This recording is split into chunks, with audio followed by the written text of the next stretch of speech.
ফলহারিণী কালী পুজোর তিথি শুরু হয়েছে। জমজমাট দক্ষিণেশ্বর থেকে তারাপীঠ, উপচে পড়া ভিড় ভক্তদের। দশম মহাবিদ্যার প্রথম শক্তি তিনি। 4 হাত, 1 হাতে খড়গ, গলায় নরমুণ্ডু, রক্তচক্ষু। মা কালীর পরিচিত রূপ এটাই। তবে মায়ের বিভিন্ন রূপ রয়েছে। বিভিন্ন সময় বিভিন্ন রূপে মা পূজিত হন। কখনো তিনি কৌশিকী, তিনি আবার দীপান্বিতা, তিনি মা চণ্ডী। প্রতিটি অমাবস্যায় মা পূজিত হন। জ্যৈষ্ঠের অমাবস্যায় মা পূজিত হন ফলহারিণী নামে। হিন্দু মতে বিশ্বাস করা হয় ফলহারিণী কালী পুজো করলে অশুভ শক্তির বিনাশ ঘটে, শুভ ফল পাওয়া যায়। 26শে মে সোমবার বাংলার ক্যালেন্ডার অনুসারে 11ই জ্যৈষ্ঠ অমাবস্যা শুরু হচ্ছে। প্রতি বছর জ্যৈষ্ঠ অমাবস্যা তিথিতে পালিত হয় ফলহারিণী কালী পুজো। সেই কারণেই এই তিথিকে ফলহারিণী অমাবস্যাও বলা হয়ে থাকে।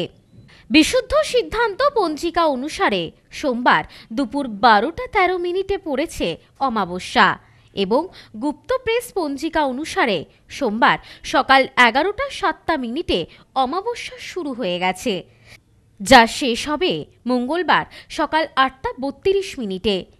এই সময়ের মধ্যেই চলবে বিশেষ পুজো আচার। যদিও উদয়া তিথি আগামীকাল মঙ্গলবার, কিন্তু কালী পুজো রাত্রিবেলা হয়, তাই সোমবার রাতেই হবে ফলহারিণী কালী পুজো।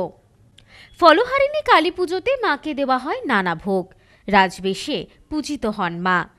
ফলহারিণী অমাবস্যা উপলক্ষে তারাপীঠ থেকে শুরু করে দক্ষিণেশ্বর সব জায়গায় ভক্তের ঢল।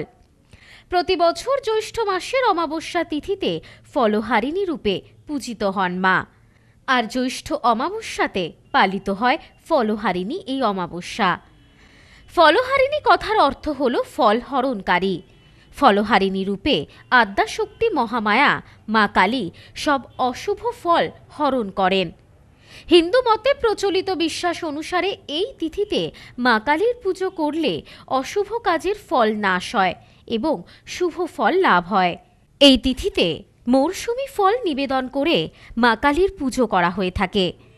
এই তিথিতে মা কালীর চরণে বিজোড় সংখ্যার ফল নিবেদন করতে হয়। ফলহারিণী অমাবস্যায় যে ফল নিবেদন করা সবচেয়ে শুভ বলে মনে করা হয় তা হল আম, জাম, লিচু। এই 3 ফলের যে কোনো একটি পেলেই তুষ্ট হন মা কালী। তবে এই দিনেই আপনি দেবীকে যে ফল নিবেদন করবেন তা আগামী 1 বছর আর খাওয়া যাবে না। ফলহারিণী অমাবস্যায় দেবীকে সাজানো হয় নানান রকম ফল দিয়ে। ভক্তরা সাধারণত 5 কিংবা 9 রকম ফল উৎসর্গ করে পুজো দেন দেবীকে। দেবীর গলার মালা থেকে শুরু করে মাথার মুকুট সবই আজ তৈরি হয় ফল দিয়ে। আজ এই পূর্ণ তিথিতে পবিত্র দেবী স্থান যেন পরিণত হয় মহাতীর্থে। ভক্তকুলের বিশ্বাস এই ফলহারিণী অমাবস্যার রাতে দেবীর কৃপায় মিলবে পরম শান্তি ও পূর্ণতা। ফলহারিণী কালী পুজো উপলক্ষে এদিন সকাল থেকেই উপচে পড়া ভিড় লক্ষ্য করা গেছে দক্ষিণেশ্বরে মা ভবতারিণীর মন্দিরে। একই রকম ভিড় লক্ষ্য করা গেছে তারাপীঠের মায়ের মন্দিরেও। Bureau report, news no man's land, Kolkata.